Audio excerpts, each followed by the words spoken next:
ગુજરાતમાં અત્યારે હાલ સ્થાનિક સ્વરાજ્યની ચૂંટણીનો જંગ જામ્યો હોય ત્યારે ભારતીય જનતા પાર્ટી હોય, કોંગ્રેસ હોય કે આમ આદમી પાર્ટીના ઉમેદવારો હોય, ફોર્મ ખેંચવાની ખેંચતાણ અત્યારે હાલ જોવા મળી રહી છે અને જનતા મૂક પ્રેક્ષક બનીને ભલે જોઈ રહી હોય, પરંતુ તેના માટે પણ એક એવો સવાલ ઉભો થયો છે કે આ શું થઈ રહ્યું છે. કારણ કે આ પહેલા ક્યારે પણ ગુજરાતની જનતાએ આવા દ્રશ્યો જોયા નથી. ત્યારે રાજકીય વિશ્લેષક પ્રશાંતભાઈ ગઢવી મારી સાથે ઉપસ્થિત છે. પ્રશાંતભાઈ, મુંબઈ સમાચારમાં આપનું સ્વાગત છે.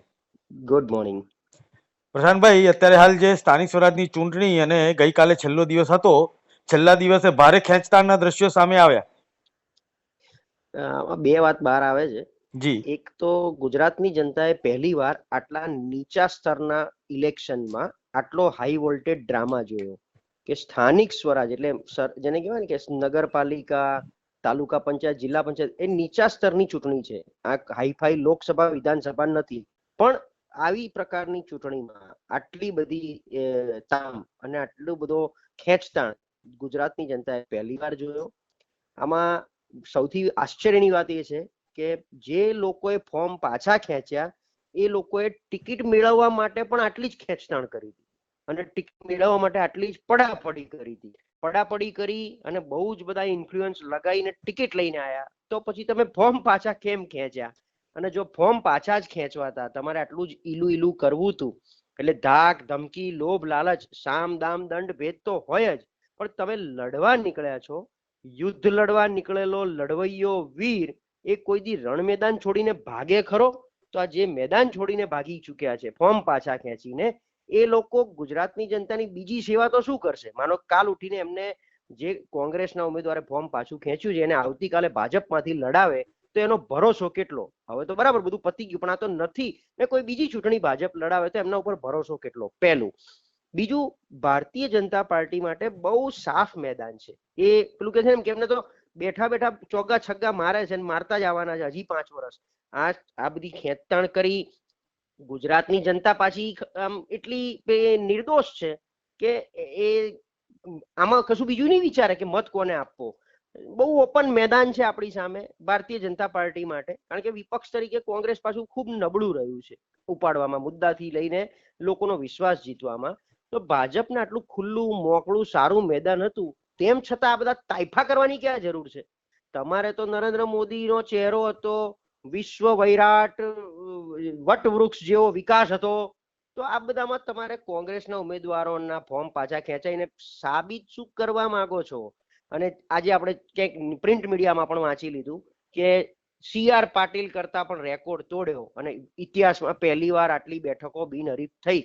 તો તમે માત્ર આ રેકોર્ડને પેપર પર લેવા અને તમારા નામે તાજપોશી કરવા તમે શું કામ સામાન્ય જનતાનું, લોકતંત્રનું ચીરહરણ કરો છો?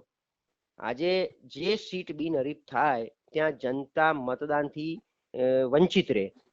જો મને બંધારણમાં મારા મળેલા મતાધિકારનો ઉપયોગ કરવા ના મળવાનો હોય ત્યાંની જનતા, બિનહરીફ સીટની જનતા, તો એનો મતલબ આ સરેઆમ લોકતંત્રના લીરે લીરા ઉડ્યા કહેવાય.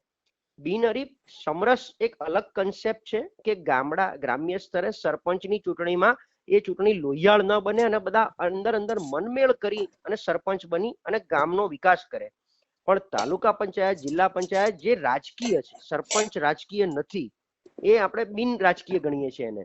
તો આવી પરિસ્થિતિમાં ભારતીય જનતા પાર્ટી આવી રીતે જે કંઈ લોભ લાલચ આપીને પણ જો ફોર્મ પાછા ખેંચાવતા હોય તો માની લેવાનું. તો પછી તમે, હું તો, કારણ કે ઇલેક્શન કમિશન એ તમારું જ છે, તો ચૂંટણી બી શું કામ કરો છો? ખાલી કહી દો ને કે ભાઈ આ પેનલ અને ભાજપના ઉમેદવાર અને આ લોકો રહેવાના છે અને આમને તમે જાહેર કરી દો. આટલી બી સત્તા છે જ તમારી પાસે. આમાં બાકી શું રહ્યું હવે જો આટલું બધું કરવું છે તો? અને સામે પક્ષે કોંગ્રેસ કે ભાઈ તમે એક બાજુ એફિડેવિટ કરાવો છો કે જીતીશું તો પક્ષ પલટો નહીં કરીએ, નહીં, એવું એફિડેવિટ કરાયું.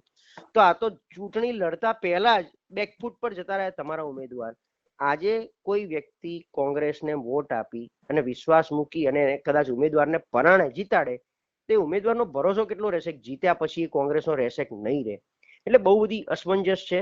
પણ ડીજીપી હૈ હી કહા, જેમ સિંઘમમાં ડાયલોગ છે, એમ જનતાએ ક્યાંક ને ક્યાંક ગાંધારી પટ્ટી બાંધી છે. એટલે એને નથી આ બધું ગંદુ રાજકારણ દેખાતું. જનતા એમનામાં મસ્ત છે અને હિન્દુત્વમાં એટલે મુસ્લિમ ના ડરમાં ત્રસ્ત છે. જનતા પોતાની મસ્તીમાં મસ્ત છે અને હિન્દુત્વની હિન્દુ મુસ્લિમની પેલામાં ત્રસ્ત છે, એટલે હિન્દુત્વના નામે વોટ આપી અને ફરી પાછા આ બધા રણબંકાઓને એમના નગર સેવક તરીકે જીતાડી અને બેસાડશે. 5 વર્ષ મસ્ત મજાનો તાઇફો જોશે અને પછી ફરિયાદ કરશે પાછી આ જ જનતા કે અમારા કોર્પોરેટર ખોવાઈ ગયા છે, અમારા વિસ્તારમાં પાણીની સમસ્યા, ગટરની સમસ્યા, આ બધી સમસ્યાઓની મોટી મોટી વાતો અને ફરિયાદો આપણા સુધી પહોંચાડશે. જી પ્રશાંતભાઈ, આપ મુંબઈ સમાચારમાં જોડાયા અને આપનો પક્ષ રજૂ કર્યો તે બદલ હું આપનો આભાર માનું છું. Thank you.